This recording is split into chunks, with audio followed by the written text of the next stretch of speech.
অধ্যায় থেকে পড়া শিখবো। চতুর্থ অধ্যায় থেকে কয়টা শ্লোক শিখবো আজকে? কত কত? 34। আচ্ছা, দুটোই শ্রী ভগবান বাচ, তাই তো? তো আমরা 13 নম্বর শ্লোকটা আগে দেখে নিই। তো চাতুর্বর্ণ্য ময়া সৃষ্টম গুণকর্ম বিভাগশ তস্য কর্তারাম অপি মাম বিদ্ধি অকর্তারাম অব্যয়ম। আমরা অনুষ্ঠব ছন্দে পাঠ করবো। চাতুর্বর্ণ্য ময়া সৃষ্টম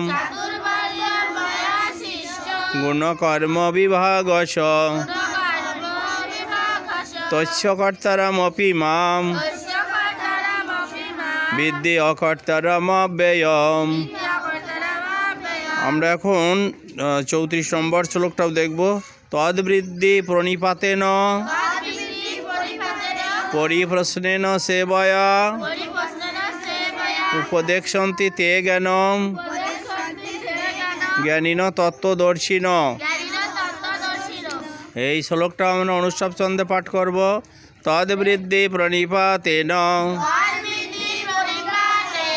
পরিপ্রশ্নেন সেবয়া উপদেক্ষন্তি তে জ্ঞানম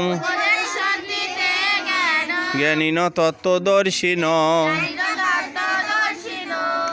আমরা দুটো শ্লোকের তো অর্থ পরে জানি। হ্যাঁ, আচ্ছা। আমি এখন চতুর্থ অধ্যায় জ্ঞানযোগ থেকে 13 এবং 34 নম্বর শ্লোকটি পাঠ করব। শ্রী ভগবান উবাচ চাতুর্বর্ণ্য ময়া সৃষ্ট গুণকর্ম বিভাগশ তস্য কর্তারামপি মাম বিদ্ধি অকর্তারাম অব্যয়ম। 34 নম্বর শ্লোক।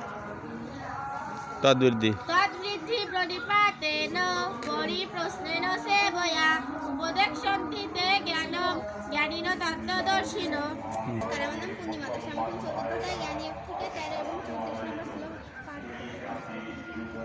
চাতুর্বর্ণ্য ময়া সৃষ্ট জ্ঞানীন গুণকর্ম বিভাগশ তস্য কর্তারামপি মাম বিদ্ধি অকর্তারাম অব্যয়ম।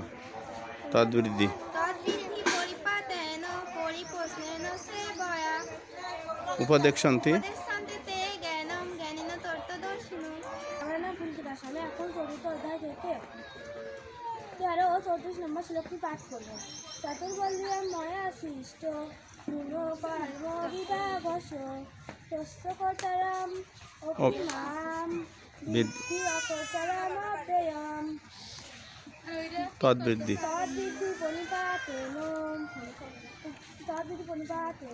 পরিপ্রশ্নেন সেবয়া উপদেক্ষন্তি তে জ্ঞানম জ্ঞানীন তত্ত্বদর্শিন।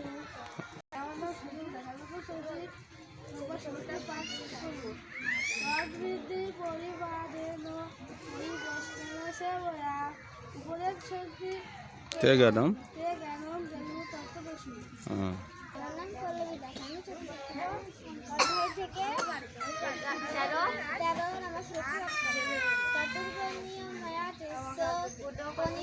গুণকর্ম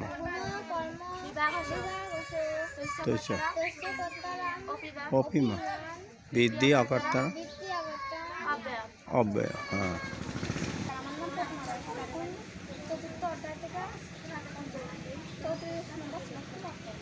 তদ্বৃদ্ধি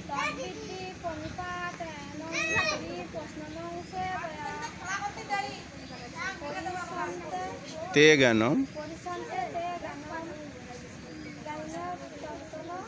দর্শিন।